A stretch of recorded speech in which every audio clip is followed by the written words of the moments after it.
30 years ago. My only son left for his morning shift and vanished like smoke. Tonight, I saw his face on the news. He was not listed among the missing. He was the CEO at the center of a national scandal. He thinks he has been safe for 3 decades. But he forgot one thing. The mothers left waiting in the dark are the ones who never forget. My name is Margaret Holloway. I am 63 years old, and I live in a 1-bedroom apartment that smells permanently of damp plaster and other people's cooking. I used to have a real home, a 2-story place with a porch where you could watch the sun go down over the cornfields. But the bank took that 3 years ago. The debts swallowed me whole after Frank died. And now I'm just another invisible old woman in a town that the rest of the country forgot about somewhere around 2008. It was a Tuesday morning in late January. The sky outside was the color of a bruised plum, threatening snow that never seemed to fall. I was sitting at my laminate kitchen table, nursing a bowl of lukewarm tomato soup. The television was on. It is always on. I do not watch it for the shows. I keep it on because the silence in this apartment is heavy enough to crush a person's chest. The voices of the news anchors make me feel like I am still part of the living world, even if I am just a ghost haunting a rented room. I was scraping the bottom of the bowl when the program shifted. The cheerful morning show graphics disappeared, replaced by the stark red and black logo of American Crime Files. The volume seemed to jump up a notch as the anchor announced a breaking federal investigation into a private security firm called Sentinel North. I usually tune out the crime stories because I have lived through enough of my own, but something about the tone of the reporter made me look up. Federal agents raided the headquarters of Sentinel North early this morning, the reporter said. The company, a giant in the private defense sector, is facing allegations of racketeering and covering up industrial crimes dating back 3 decades. Then his face appeared on the screen. The caption beneath him read, Ethan Rowe, CEO of Sentinel North. He was handsome in that polished, expensive way that money buys. He wore a charcoal suit that probably cost more than my car. His hair was salt and pepper, perfectly trimmed, and he was looking straight into the camera with a calm, practiced expression. He looked like a man who owned the world. He looked like a stranger. But then the camera zoomed in. My spoon slipped from my fingers and hit the table with a loud clatter, splattering red soup onto the formica. I did not move to wipe it up. I could not move. I was frozen, staring at the high-definition screen. I knew those eyes. They were grey, with a tiny fleck of brown in the left iris. I knew the way the corner of his mouth twitched slightly when he was trying to hide something. And then I saw it. A faint, jagged white line on his chin. He got that scar when he was 7 years old, falling off his bicycle on the gravel driveway of our old house. Danny? I whispered, my voice cracking. Danny? Is that you? I stood up, my knees shaking so hard I had to grab the back of the chair.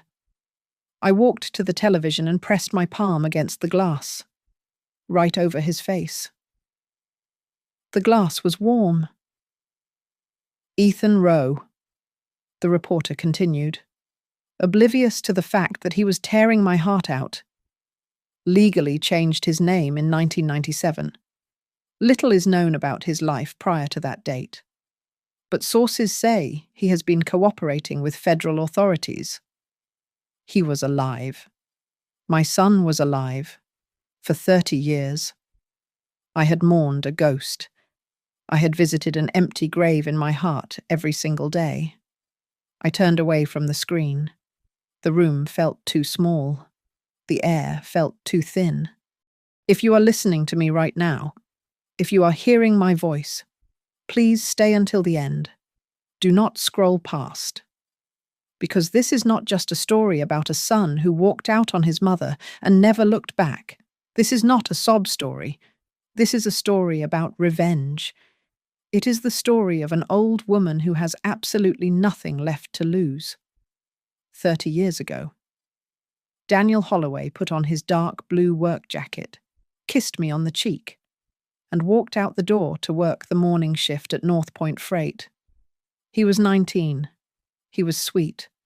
He loved fixing engines and drinking chocolate milk. He never came home. The police told me he ran away to start a new life. They said he was a restless kid who wanted out of a small town. I spat in their faces. I told them my Danny would never leave me. I was right that he did not run away. But I was wrong about who he was.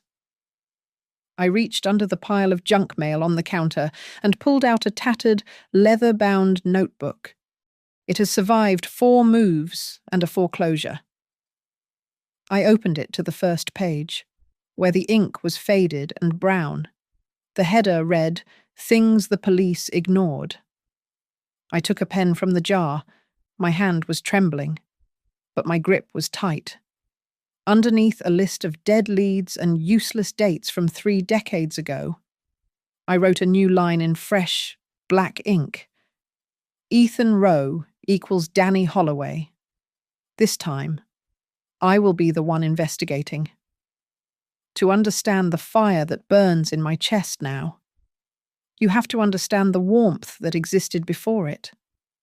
To do that, we have to go back 30 years to Raven Creek, Ohio. It is a ghost town now, hollowed out by rust and opioids. But back in 1994, it was the beating heart of the county. I was 33 years old then, with fewer wrinkles and a lot more hope. I owned a small diner called Maggie's Sunrise, right off the exit ramp near the North Point Freight Industrial Park. Life was loud and chaotic, but it was ours. My husband, Frank, drove a long-haul rig, spending more nights on the interstate than he did in our bed. But he worked hard to keep the lights on. And then there was Daniel. He was 19, a quiet boy with grease permanently etched into his fingerprints, and a smile that came slow but stayed long. He had just started working the graveyard maintenance shift at North Point, a job he was proud of because it meant he was finally a man making his own way. Our routine was sacred. Daniel would get off his shift just as I was opening the diner at 5 a.m. He would sit at the corner stool, the vinyl cracked and taped over, while I poured him coffee and made him a stack of blueberry pancakes. That half hour was our time. The world outside was dark and cold, but inside, it smelled of syrup and bacon and safety. But the morning before he disappeared, the air felt different. Heavy. Daniel sat there, picking at his food, his shoulders hunched in his heavy work jacket. He kept glancing out the window toward the factory smokestacks rising in the distance. "Something is wrong at the yard." "Mom," he said, his voice low. "I was fixing a forklift near Warehouse 6 last night. There were trucks coming in at 3 a.m. No markings. No plates. I wiped the counter, trying to scrub away a coffee stain, not wanting to hear trouble. That is just logistics. Baby, don't worry about it." He shook his head, looking at me with eyes that seemed too old for his face. "No. It's not logistics. They had armed guards, Mum. Guys in suits. Not the usual night watchmen. They were unloading crates that were sealed with lead tags. I saw one of the drivers. He looked scared. I stopped scrubbing and leaned in, whispering harshly. "Daniel, listen to me. You just started this job. You keep your head down. You fix the machines, and you punch out. Do not go poking your nose where it does not belong." He slammed his fork down. That is always your answer. Ignore it. Pretend it isn't happening. Mum, I think there is something dirty going on. Really dirty. And I think you are a 19-year-old boy who reads too many comic books. I snapped, my fear masking itself as anger. Don't you dare get fired over an imagination. He looked at me then, really looked at me, with a mixture of disappointment and pity that I still see in my nightmares. You always pretend you don't see. Mum, it's easier that way, isn't it? That was our last real conversation. The next morning, Frank was already 3 states away on a haul. I stood at the screen door with my robe pulled tight against the chill. Daniel was leaving for an extra morning shift they had called him in for. He stopped at his beat-up sedan and looked back. I wanted to say I was sorry. I wanted to tell him to be careful.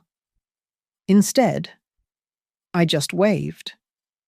He gave me a half smile, zipped up his dark blue North Point jacket, and got into the car. I watched his taillights fade until they turned the corner. I went to the diner and worked the breakfast rush. I poured coffee. I flipped eggs. I smiled at the regulars. I kept looking at the clock above the pie case, waiting for the door to chime at noon when his shift ended. Noon came and went. 1 o'clock, 2 o'clock. By 3 in the afternoon, the knot in my stomach was so tight I could barely breathe. Daniel never missed a meal. I called the house. No answer. I called his friends. No one had seen him. Finally, I swallowed my pride and called the North Point main office.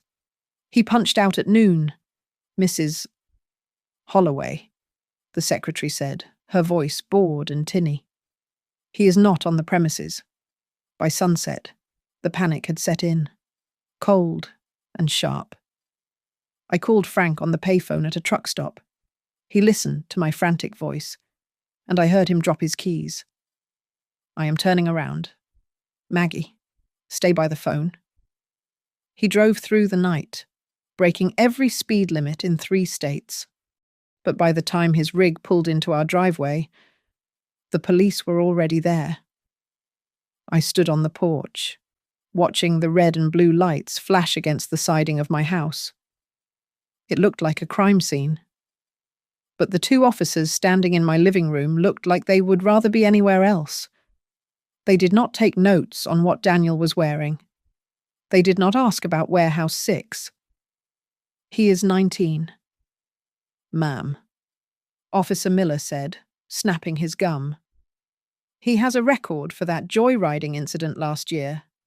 Kids his age, they get an itch. Probably met a girl, or just wanted to see California. He didn't run away, I screamed, grabbing the officer's arm. He didn't take his clothes. He didn't take his savings. Something happened at that factory. The officer gently but firmly peeled my fingers off his uniform. We will file a report. Mrs. Holloway. But usually, these boys come home when the money runs out. Go get some sleep. As they walked back to their patrol car, leaving me standing in the doorway of an empty house, I realized the truth. To them, Daniel was not a victim. He was just another blue-collar kid who decided to bail. They had already closed the book on him before they even opened it. The first 48 hours were a blur of fluorescent lights and cold coffee. Frank and I tore Raven Creek apart. We went to every gas station within 50 miles, taping up flyers with Daniel's high school graduation photo, the one where he looked uncomfortable in a tie. We checked the dive bars where the factory workers drank away their paychecks. We checked the emergency rooms, praying not to see his face and praying to see it at the same time. But it was as if the earth had simply opened up and swallowed him whole outside the North Point gates. Our sheriff, Byron Keene, was a man who smiled with his mouth, but never with his eyes. He sat behind his desk, leaning back in a leather chair that squeaked under his weight, looking at Daniel's file like it was a menu he didn't want to order from. Mrs. Holloway. You have to look at the facts, Keene said, tapping a finger on a piece of paper. Your boy has a record. Caught drag racing on Route 9 last summer. Reckless driving. These kids, they get restless. They get into trouble. And they run before the consequences catch up to them. He paid his fine. I slammed my hand on his desk. He worked overtime for 2 months to pay that fine. He didn't run away. He went to work. Maybe he found better work elsewhere, Keene said, his voice dripping with a condescension that made my skin crawl. Or maybe he just wanted away from here. It happens. I walked out of that station, shaking with rage.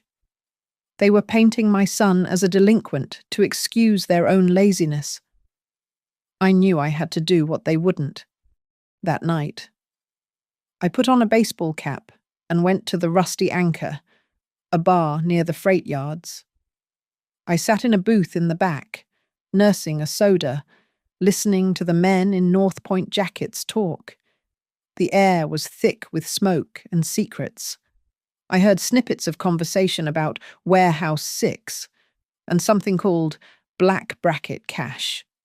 You keep your mouth shut about the night shift. One man grunted to another. You see the extra envelope in your locker on Friday. That is the shut-up fund. You spend it. You don't talk about it. I felt a chill that had nothing to do with the drafty door. The next day, a young man named Tyler approached me while I was putting a flyer on a telephone pole near the grocery store. He looked terrified, constantly checking over his shoulder. He was one of Daniel's friends from the maintenance crew. Mrs. Holloway, he whispered, pulling me into the alleyway between the store and the laundromat. I can't talk long. But Daniel didn't run. Tell me, I pleaded, grabbing his jacket. Tyler, please. He got into it with a shift manager that night, Tyler said, his voice trembling. Daniel. He took pictures of a container that wasn't on the manifest. He said it was leaking something that smelled like chemicals, but not the industrial kind.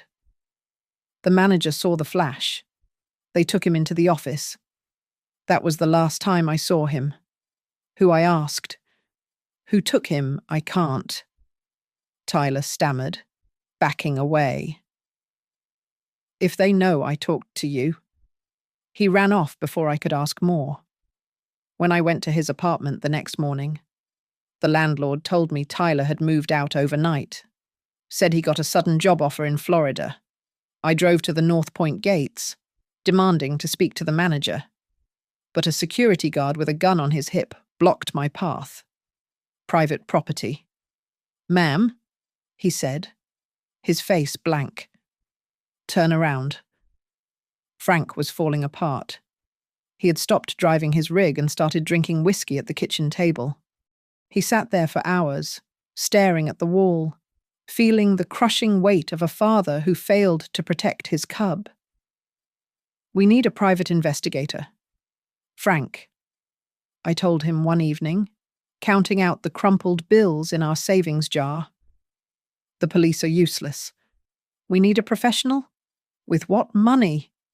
Maggie Frank slurred, his eyes bloodshot. We barely have enough for the mortgage. You want to starve us for a wild goose chase. It is our son, I screamed. He is gone. Frank roared back, smashing his glass against the wall. 2 days later, the police found Daniel's car. It was parked at a rest stop near the interstate, 30 miles away. The keys were still in the ignition. The doors were unlocked. There was no sign of a struggle, no blood, nothing. It was clean, too clean. It looked exactly like what someone would do if they wanted it to look like a boy drove away and hitched a ride to a new life. I didn't buy it for a second. Late that night, I couldn't sleep. I went out to the porch and heard voices in the driveway. Frank was standing there in the shadows, talking to Sheriff Keene. I crept closer to the screen door, holding my breath. "Look, Frank," Keene was saying, his voice low and smooth. "You declare him a runaway. Wait the required time. And you can claim the life insurance on a presumption of death down the line if he doesn't show. It is a nice payout. Use it to pay off the house. Start over." "He didn't run," Frank whispered, sounding broken. "Does it matter?" Keene asked. "Stop digging. Frank, for your wife's sake, stop poking at North Point. You know how this town works. You don't want to make things harder for yourself." Frank came inside 10 minutes later. He looked aged 10 years in 10 minutes. His eyes were red, and he reeked of defeat. "Frank," I asked, stepping out of the shadows. "What did he say?" Frank walked past me. His shoulders slumped. He slumped down at the kitchen table and put his head in his hands. "There are some things bigger than us. Maggie," he said, his voice hollow. "Some things we just can't fight." I looked at my husband, the strong man who used to haul steel across the country, and I realized he wasn't just sad, he was scared. And for the first time, I realized that whatever took Daniel was now coming for us. The silence that followed the initial chaos was louder than the sirens ever were. 3 months after Daniel vanished, a lawyer from North Point Freight knocked on our door. He wore a suit that cost more than our car and carried a briefcase that smelled of leather and intimidation. He offered us what he called a goodwill gesture. It was a check for $5,000. The condition was simple but cruel. We had to sign a document stating we would not hold the company liable for any future claims regarding Daniel. I looked at the check, feeling bile rise in my throat. "This is blood money, Frank," I said, my voice shaking. They are paying us to stop asking questions." But Frank was already reaching for the pen. His hand was trembling, not from grief, but from the withdrawal of the alcohol he had started drinking at 10 in the morning. "We have bills. Maggie," he whispered, refusing to look me in the eye. "We have to live." He signed. I refused. But in the eyes of the law and the town, his signature was enough to bury the hatchet. That was the day my marriage truly ended. Even if we stayed in the same house for another few years, Frank fell into the bottle and never climbed out. He lost his job at the trucking company after jackknifing a rig on the interstate while hungover. I became a ghost in my own town. I spent my days driving to neighboring states, taping flyers to telephone poles and sitting in church basements with other parents who had holes in their hearts where their children used to be. 2 years into the nightmare, a body washed up on the banks of the river just south of town. The police called us in the middle of the night. They said the height and weight matched. I stood in the morgue, clutching Frank's arm, terrified that the bloated, unrecognizable face on the table was my beautiful boy. But the dental records did not match. It was a drifter from 3 counties over. I felt a wave of relief so strong it made me vomit, followed immediately by a crushing guilt that I was happy another mother's son was dead instead of mine. Sheriff Keene used that moment to twist the knife. He officially closed the file on Daniel the following week. There is no evidence of foul play. "Mrs. Holloway," Keene said, standing in the doorway of the station like a guard dog. "You need to learn to let go. For your own sanity." I looked at him, feeling a hatred so pure it burned. I did not say a word. I just spat on the threshold of his police station and walked away. But hatred does not pay the mortgage. The diner began to fail. people stopped coming. Rumors had spread that Daniel had been involved with a gang or drug runners, and the town turned its back on us. The bank foreclosed on our home in 1996. I had to sell the house where I had marked Daniel's height on the kitchen doorframe. I had to pack up his room, putting his comic books and his tools into cardboard boxes that I would carry with me for the rest of my life. The end for Frank came fast and ugly. He was arrested for driving under the influence after crashing our sedan into a parked car. It was his third strike. The judge sentenced him to 18 months in the state penitentiary. The night before, he was taken away. Frank was drunker than I had ever seen him. He sat on the floor of our rented apartment, weeping like a child. I did something terrible. Maggie. He slurred, grabbing my ankles. I thought I was protecting us. Keene told me. He said if I just kept quiet about the shipments, about North Point. What shipments? Frank, I asked, kneeling beside him. The ones Daniel saw. He sobbed. I knew. I knew they were moving things. But I was scared. And now I think they own me. Frank never came home. 6 months into his sentence. He was beaten to death in the shower block. The warden called it an inmate brawl over cigarettes. I knew it was an execution. A week later, I received a letter in the mail. It was written in Frank's shaky handwriting on prison stationery. It was short. Maggie, do not trust anyone in a uniform. It goes all the way up. It was Warehouse 6. I am sorry. After that, I ceased to be Margaret Holloway, the business owner and wife. I became a drifter. I took jobs where people did not ask questions. I cleaned motel rooms where the sheets were stained with things I did not want to identify. I waited tables at truck stops where the drivers had wandering hands. I changed bedpans in nursing homes. But through every lonely shift and every cheap apartment, I kept listening. By the time I turned 50, I was tired. My hands were rough, and my hair was grey, one rainy afternoon. I was sitting in the public library of a town 3 hours from Raven Creek, scrolling through microfiche of old newspapers. I was looking for nothing and everything. And then I saw it. It was a small article from 1995. Industrial accident at North Point Freight claims life of young worker. I looked at the photo. It was a boy, no older than 20. He looked just like the type of kid Daniel used to be. I kept digging. I found another one in 1997, another in 1999.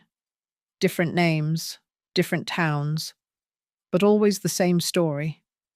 Young men with no families, working the night shift, vanishing or dying in accidents that were quickly hushed up. I sat there in the quiet library, the hum of the fluorescent lights buzzing in my ears. No one had ever connected the dots because no one cared about these boys. They were disposable. But as I traced the dates with my finger, I realized I was not looking at a string of bad luck. I was looking at a harvest. That night, the only light in my apartment came from the glowing screen of a refurbished laptop that hummed like a dying insect. I did not sleep. I sat at my kitchen table, surrounded by empty coffee mugs, typing the name Ethan Rowe into the search bar over and over again. My fingers, stiff with arthritis, flew across the keys with a speed they had not known in decades. I fell down a digital rabbit hole. I watched speeches where my son, wearing a suit that cost more than my life's earnings, talked about integrity and security. I read puff pieces in business magazines that called him a visionary. But then I started digging into the corporate filings. That was when the past and the present slammed together with the force of a freight train. Sentinel North had signed its first major security contract with North Point Freight in late 1998. It was right in the middle of the window when the disappearances were happening. Around 3 in the morning, I stumbled upon a podcast called Rust Belt Secrets. It was an independent investigation series run by a woman named Layla. She had done a 3-part episode on Sentinel North, alleging that the company had been used to launder money and cover up illegal transport routes for decades. I listened to her voice, sharp and angry, and I felt a spark of recognition. She sounded like I felt. I opened my email, my hands were shaking, but I typed the subject line I know about Warehouse 6. I wrote everything. I told her about Daniel. I told her about the lead tags on the containers. I told her about the night he vanished. I hit send and expected silence. 10 minutes later, my screen lit up with a video call request. I accepted. A young woman with dark circles under her eyes and messy hair appeared on my screen. She looked at me, and I saw the hunger of a journalist who just found the smoking gun. "You are Margaret Holloway," Layla said, her voice tinny through the cheap speakers. "I looked up the old police reports after I got your email. They said your son was a runaway. They lied," I said flatly. "And the man on the news today, Ethan Rowe. That is him? That is my Daniel." Layla let out a breath that sounded like a hiss. "If that is true, Mrs. Holloway, this is bigger than a cover-up. This is state-sponsored identity theft. I want to record this. I want to put out a special episode tomorrow. But we have to change your voice. We have to hide your name. These people are dangerous." I looked at my reflection in the dark window. I looked old. I looked tired. But for the first time in 30 years, I did not feel helpless. "No," I said, leaning into the microphone.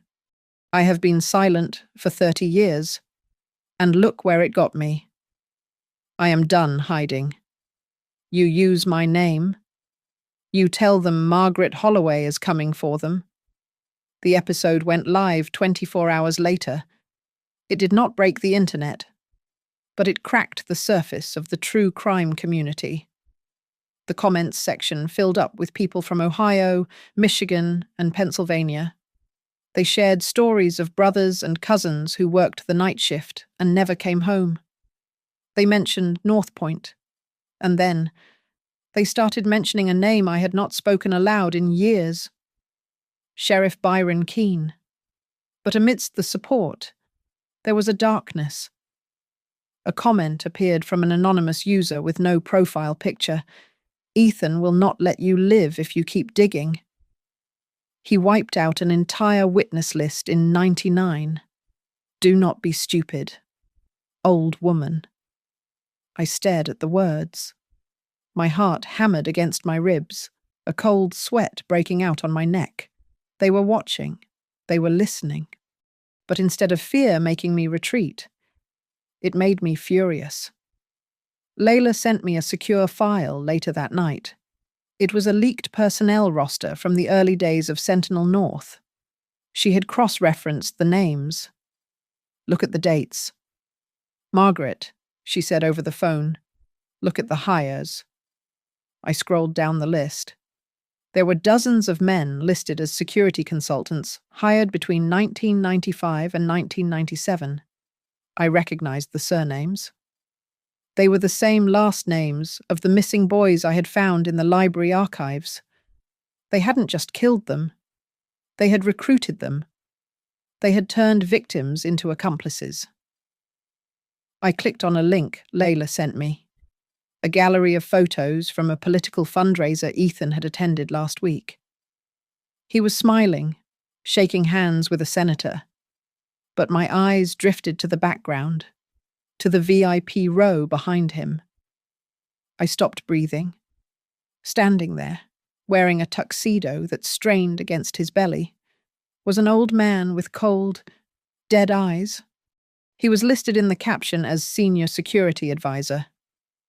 "Hello, Byron," I whispered to the screen. It was Byron Keene, the sheriff who told me to let go, the man who told Frank to sign the papers.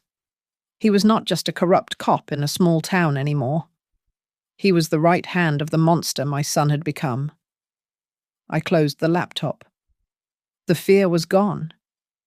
I went to the closet and pulled out my suitcase. Frank was right.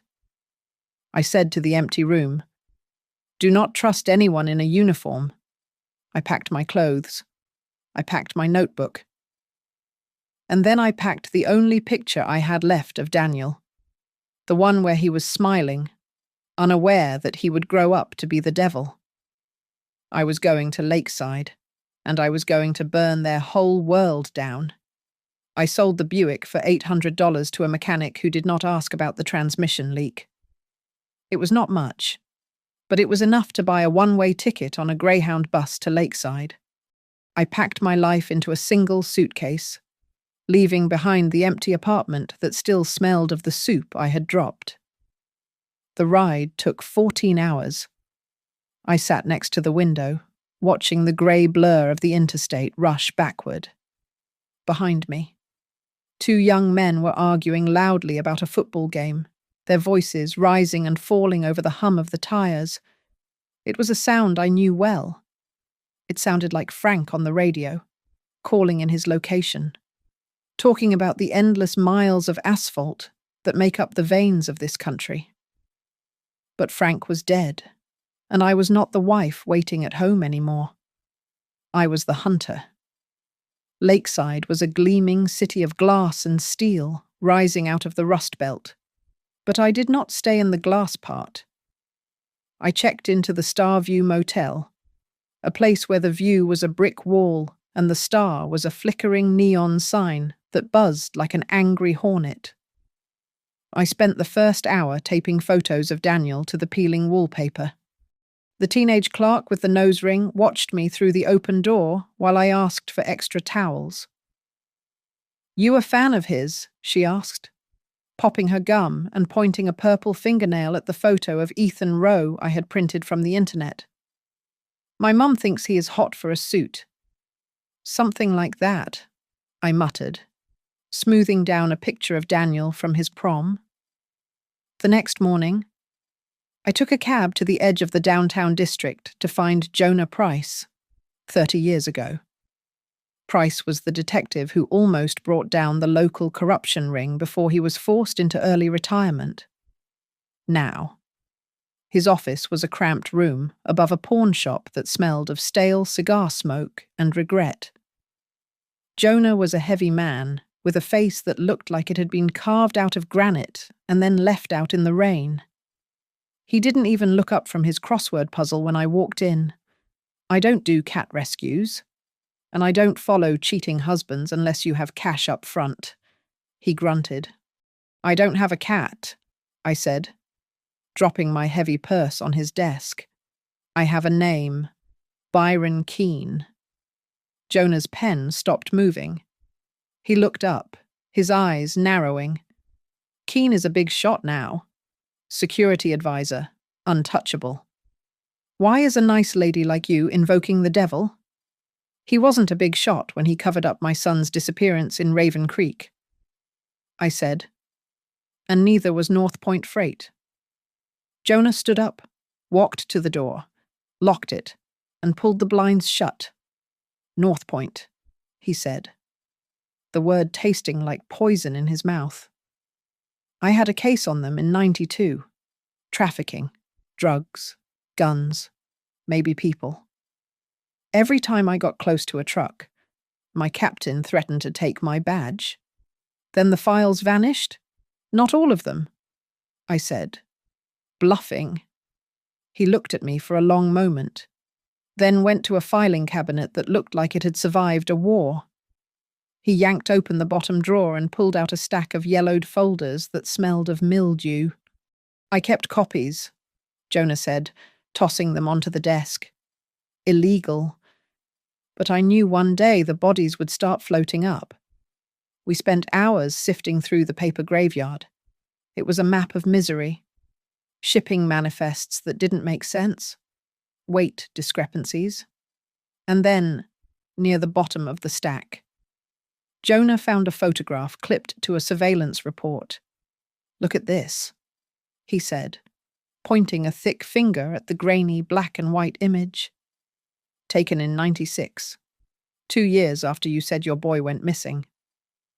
This is the loading dock at Warehouse 6. I leaned in, putting on my reading glasses. The picture showed 3 men. One was Byron Keene, younger and thinner. One was the shift manager I remembered hating, and the third was a young man in a security uniform, holding a clipboard, laughing at something Keene had said. My breath hitched. It was Daniel. He looked older, harder. His hair was cut short, military style. He didn't look like a victim. He didn't look like a boy being held against his will. He looked like one of them. He wasn't dead, I whispered. The room's spinning. He was working for them. It gets worse, Jonah said, his voice grim. He pulled out a photocopy of a contract. The paper was faded, but the text was legible. It was an agreement between North Point Freight and a startup security firm called Iron Shield Services. Iron Shield was the precursor to Sentinel North. Jonah explained. "Look at the witness signature line." I looked. There, in the familiar, loopy cursive I had taught him at the kitchen table when he was 6 years old, was the signature D. Holloway. The date was August 14th, 1996. He didn't just survive. "Margaret," Jonah said, his voice surprisingly gentle. "He bought in." He traded his silence for a seat at the table. "Your son helped build the machine that chewed up all those other boys." I stared at the signature until the letters blurred. I wanted to scream. I wanted to vomit. But I did neither. I just felt a cold, hard stone settle in my stomach where my motherly love used to be. "Then he is not my son anymore," I said, my voice steady. "He is just another target. It is a special kind of torture to hold 2 contradictory images in your mind at the same time." On one side, I saw Daniel at 19, his hands covered in grease, grinning as he fixed the toaster I had broken, telling me he would always take care of me. On the other side, I saw Ethan Rowe, the man in the charcoal suit, signing a contract that effectively buried the truth of what happened to his co-workers in concrete. My heart wanted to believe the boy was real and the man was an imposter, but my gut told me they were the same rotting soul. Jonah and I spent the next 2 days piecing together a timeline on the peeling wall of my motel room. It was a picture of ambition built on bones. Daniel vanished on paper in 1994. Iron Shield Services, the precursor to Sentinel North, appeared in corporate filings in late 1995. The paperwork listed an anonymous founding partner with extensive logistics experience. Then came the pivot point. In 2001, the company rebranded as Sentinel North after providing crucial intelligence to the FBI that helped dismantle a rival smuggling ring. "He played both sides," Jonah said, tapping a sealed court document he had managed to get a partial look at. "Look at this. Margaret. There was a secret witness in that federal case. Someone from the inside who gave up the lower-level guys to save the leadership. They called him Witness X. He got full immunity and entry into the witness protection program before he voluntarily left it to go private. He sold them out," I whispered, feeling the bile rise in my throat. "He didn't just escape the warehouse. He used what he knew to buy his way out. He traded the other boys for a new name. Then the realization hit me harder than a physical blow. I thought about Frank. I thought about his arrest, his sudden confession, and his death in prison. Frank had written that there were things bigger than us. I always thought he meant the company. But what if he meant his son? Frank knew, I said, my voice trembling with a sudden, horrific clarity. Jonah, what if they made Frank take the fall? What if my husband had to die in prison so that Daniel's record could be wiped clean? A sacrificial lamb to close the investigation so the new witness could emerge spotless. Jonah didn't answer, but the look in his eyes told me I was right. I needed to see the origin of the rot. I took a rental car and drove back to Raven Creek. The town was even more of a skeleton than when I left. The North Point freight yard was gone. In its place stood a half-finished commercial complex with a for-lease sign fluttering in the cold wind. I walked to where Warehouse 6 used to be. It was just a slab of cracked concrete now, overgrown with weeds. I stood there, closing my eyes, trying to hear the echoes of the trucks, the shouting, the fear. I took out my phone and snapped pictures of the ground, looking for paint marks, for ghosts. An old man in a neon vest was sweeping debris nearby. He watched me for a long time before walking over. He looked like he had breathed in too much dust for too many years. "You looking for the old loading dock?" he asked, his voice rasping like sandpaper. "My son worked here," I said. "A long time ago." He leaned on his broom and spat on the ground. "I worked the demo crew here 5 years ago, before we knocked down 6. Some suits came in, middle of the night. They brought in a backhoe and dug up the foundation under the south wall." "What did they find?" I asked, gripping my phone so hard my knuckles turned white. "I didn't see much," he said, lowering his voice and looking around. "But I saw them load 4 long boxes into a van. They looked like, well, they looked like cold storage crates, but they were heavy. You understand, heavy, like wet earth." He walked away before I could ask more, leaving me standing on the grave that my son had helped pave over. Daniel had walked on this floor. He had known what was buried here, and he had chosen to build a skyscraper on top of it. The grief that had weighed me down for 30 years began to evaporate, replaced by a cold, sharp anger. It was not the anger of a victim anymore. It was the anger of a judge. I turned on my phone's recorder and spoke to the empty lot, speaking to the thousands of people who I hoped would one day listen.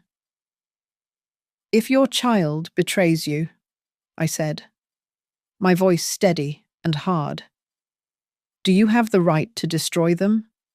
I do not know the answer to that yet, but I know one thing for sure. He thinks he wrote the ending to this story when he changed his name, but he forgot that I taught him how to write. And this time, I will not let anyone else hold the pen." 2 weeks later, Ethan Rowe announced his candidacy for the United States House of Representatives. His face was plastered on every billboard in Lakeside, airbrushed to perfection, looming over the highway like a secular god. His campaign slogan was "Security for a Stronger Future." The narrative was flawless. He was the self-made billionaire who had cleaned up the logistics industry and worked hand in hand with the FBI to dismantle organized crime. It was a lie so big and so bold that no one thought to question it. Jonah and I slipped into his first major campaign rally at a convention center downtown. The room was packed with supporters waving little American flags. The air smelled of expensive perfume and desperate hope. I stood in the back, wearing a hooded coat, watching my son walk onto the stage to thunderous applause. He looked majestic. He looked like a leader. "We have to protect the vulnerable," Ethan said into the microphone, his voice smooth as silk. "I have seen the darkness of human trafficking. I have seen what happens when good men do nothing. That is why I am running, to ensure that no family has to wonder where their loved ones have gone." The hypocrisy hit me like a physical blow to the stomach. I felt a scream rising in my throat, a primal sound that I could not hold back. I pushed past a man in a tweed jacket. I shoved a woman holding a Vote Roe sign. "Danny!" I screamed, my voice tearing through the cheers. "Danny, look at me." The music swelled, drowning me out, but I kept pushing. A wall of muscle in a yellow security jacket stepped in front of me. "Ma'am, you need to step back," the guard rumbled. "That is my son," I yelled, trying to dodge around him. "Tell him to look at his mother." And then he did. Ethan stopped mid-sentence. He looked past the lights, past the adoring front row, and his eyes locked onto mine. For a second, the politician mask slipped. I saw the 19-year-old boy who used to eat pancakes at my counter. I saw the recognition. He knew exactly who I was. "Danny," I whispered, my heart leaping with a foolish, desperate hope. But the moment died as quickly as it was born. Ethan's expression hardened into something cold and unrecognizable. He turned his head slightly to the head of his security detail and made a small, dismissive cutting motion with his hand. "Get her out of here," the guard said, grabbing my arm with a grip that left bruises. "No, Danny, tell them," I shrieked as they dragged me backward. Ethan turned back to the microphone, his smile returning as if nothing had happened. "My friends, we cannot let the noise distract us from our mission." He boomed. They threw me out onto the sidewalk like a bag of trash. My knees hit the concrete hard. A teenager standing near the exit held up his phone, filming me as I tried to stand up, my hair messy and my face red with tears. "Crazy old lady trying to attack the candidate." He laughed. "This is going on the internet." By the time I got back to the motel, the video had 5,000 views. The comments were a cesspool. "Dementia is sad," one user wrote. Another paid actor from the opposition wrote another. They were laughing at my pain. They were turning my tragedy into a meme. I sat on the edge of the bed, shaking with a rage so potent it felt like poison in my blood. They had taken my son, and now they were taking my dignity.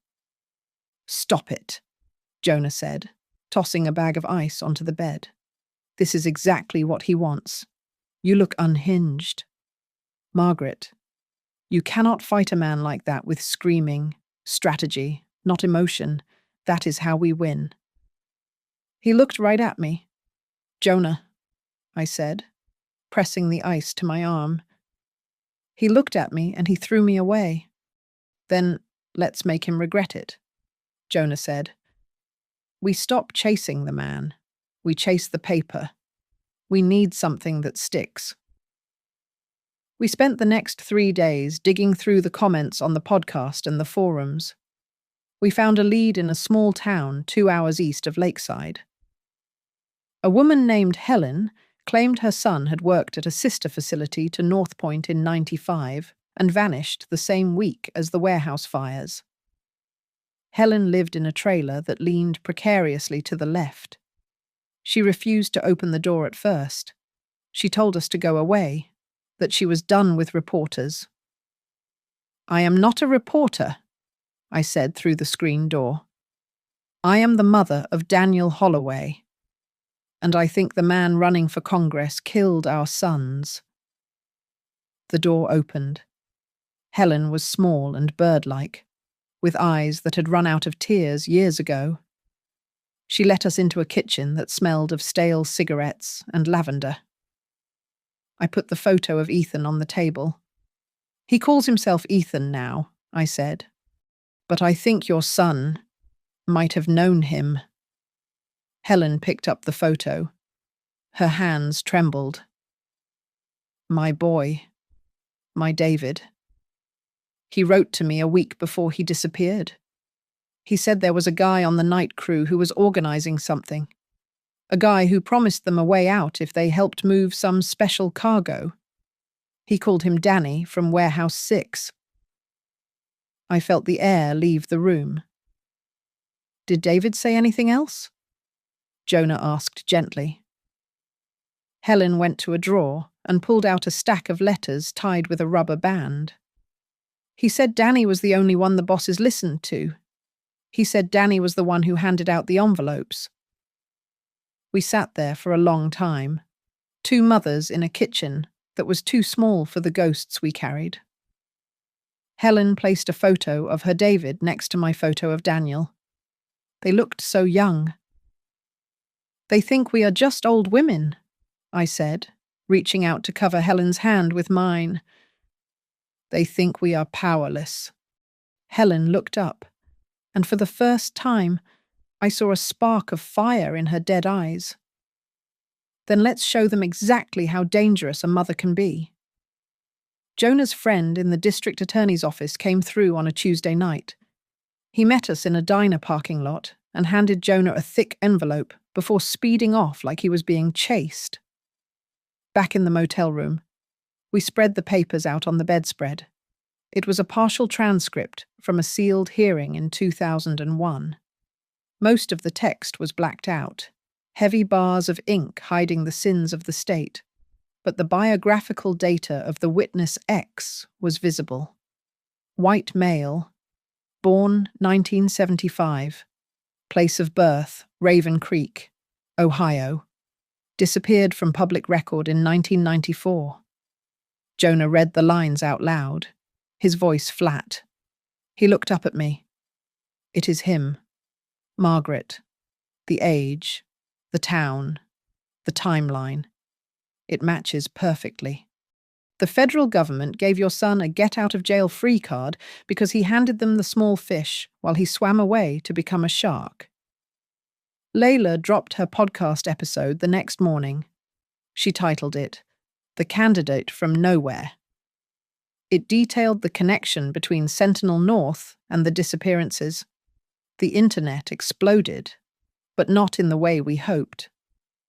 Ethan's campaign manager went on every major news network, calling it a desperate smear campaign based on the delusions of a grief-stricken woman. They were winning the narrative war because they had the microphones.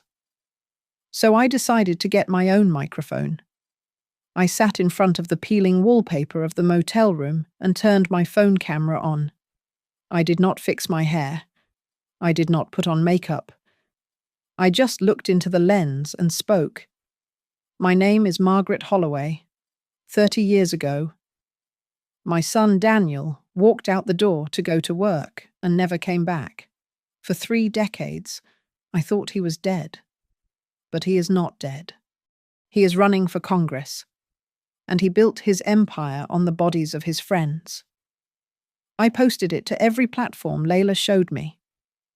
Within 6 hours, it had 2 million views. The comments shifted. The people who worked in factories, the people who drove trucks, the people who felt invisible, they started to believe me. But the final nail in the coffin came from the past. I was digging through the box of Frank's old things that I had dragged around for years, looking for anything that could help. I found his old logbook from 1994. It was tucked inside a manual for a diesel engine. I flipped through the pages, reading his familiar scrawl. There were entries for off-book runs, dates and times that matched the disappearances. Next to each stop, Frank had drawn a small, shaky symbol, a circle with a line through it. He knew. I whispered, tracing the ink. Jonah? Look at this. Jonah studied the logbook. He was driving the routes. Margaret. Maybe he didn't know what was in the containers at first, but he figured it out. That is why they had to silence him. That is why he died in prison. The realization hit me with the force of a physical blow. Daniel hadn't just left us. He had allowed his father to be framed. He had let Frank rot in a cell and get beaten to death to protect his new identity. My anger, which had been a hot flame, turned into ice. I was done mourning my husband. I was done mourning my son. I was ready to go to war. We laid out the plan on the motel desk like a military operation. We were not going to sue him. That would take years. We were not going to threaten him. That would get us arrested. We were going to destroy him in front of 5 million people. The debate is tomorrow night, Jonah said, pointing to the map of the university campus where the event was being held. Live television, unfiltered. He cannot cut the feed, and he cannot hide behind his security detail once the cameras are rolling. Layla will live stream the evidence at the exact moment the moderator asks about his background, I said, my voice steady. And the families they are in, Jonah said. 12 of them. We are going to stand outside the glass doors of the studio. A silent wall. He will have to walk past the faces of the boys he buried to get to his podium. They will sue you for defamation. Margaret, Jonah warned, looking at me with concern. They might even try to hurt you. You are poking a very rich bear. I am 63 years old, I said, packing the logbook into my purse. I have high blood pressure and a bank account with $400 in it. The only thing I am afraid of losing is my silence. That night, the night before the debate, I lay awake in the motel bed. The neon light from the sign outside blinked through the curtains. Buzz, click, buzz, click. I closed my eyes and tried to remember the weight of Daniel in my arms when he was a baby. I tried to remember the smell of his hair, but every time I tried to conjure his face, I only saw Ethan Rowe sneering at me from the stage. I realized then what I had to do. Tomorrow, I wasn't just going to expose a politician. I was going to kill my son. I was going to murder the memory of the good boy I had loved for 30 years so that the truth could finally breathe. And God help me. I was looking forward to it. The debate was held in the grand auditorium of Lakeside University, a fortress of brick and glass surrounded by a perimeter of steel barricades and police cruisers. The air was biting cold, the kind that settles in your bones and refuses to leave. But I barely felt it. I stood outside the security line, shoulder to shoulder with 12 other mothers. We were not screaming. We were not chanting. We simply held the framed photographs of our sons against our chests. A silent jury facing the cameras that swiveled toward the entrance. Inside the broadcast truck nearby, Layla was hunched over her equipment, her face illuminated by the blue glow of monitors. She gave me a thumbs up through the window. It was time. Inside the hall, the debate began. We watched on the giant outdoor screens erected for the overflow crowd. Ethan stood at the podium, looking every inch the statesman in his navy blue suit. He smiled, that practiced, empty smile, the same one he had perfected in front of a mirror when he was a teenager trying to charm his way out of a speeding ticket. I am running because I believe in the sanctity of the American family, Ethan said, his voice booming over the speakers. I have spent my life protecting the working people of this country. The camera director, looking for a human interest angle, panned the live feed across the audience, and then cut to the crowd outside.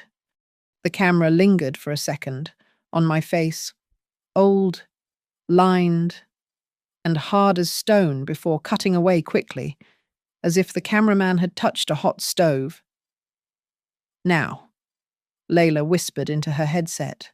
At that exact moment, the moderator opened her mouth to ask a question about tax policy, but a different sound filled the auditorium and the millions of living rooms watching at home. It was a recording, scratchy and distorted, but clear enough. "I can give you the names," a young man's voice said. It was a voice I would know in my sleep. "I know about Warehouse 6. I know about the shipments. But I want out. I want a new name. And I want to leave Raven Creek forever.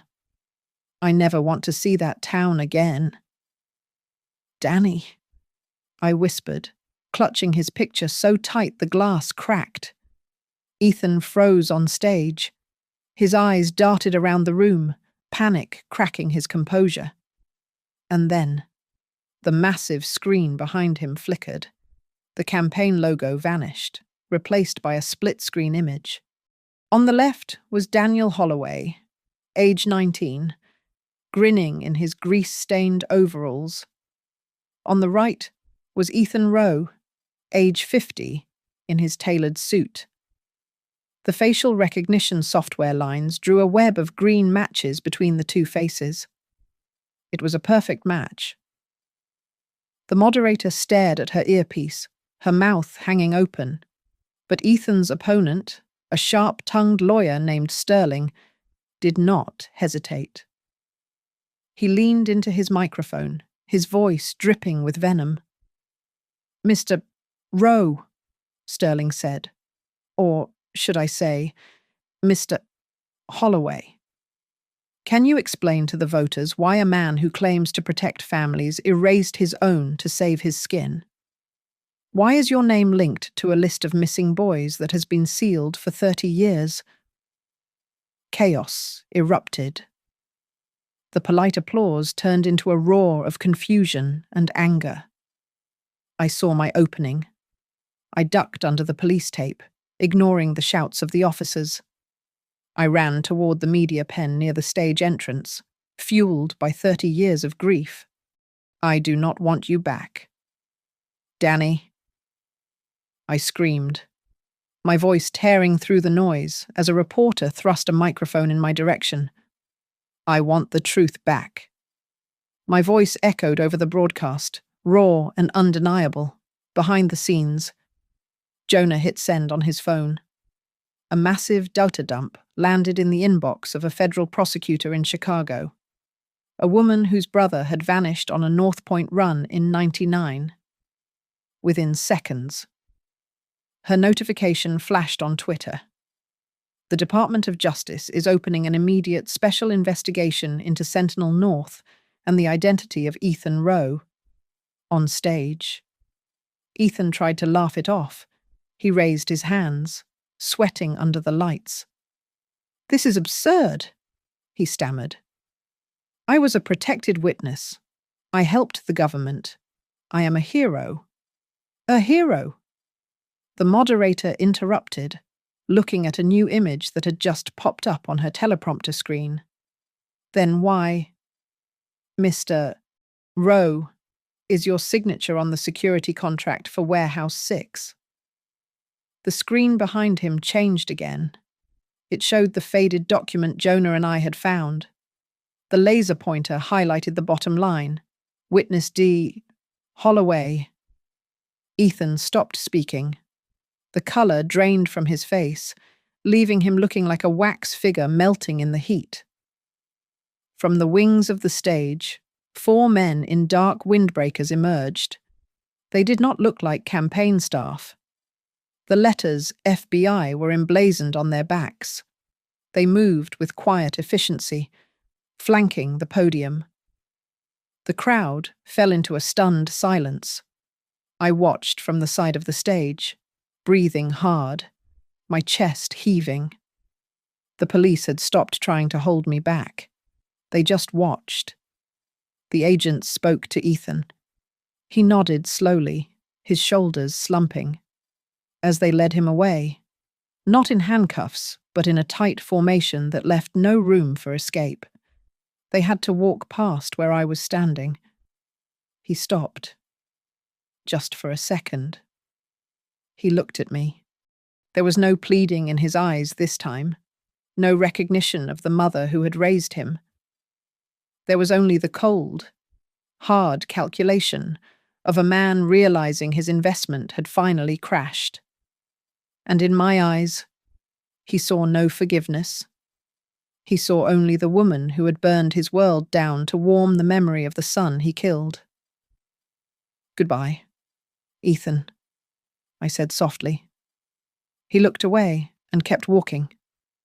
The heavy steel door of the backstage exit swung shut behind them with a final, resounding clang, cutting off the flashbulbs and the shouting reporters.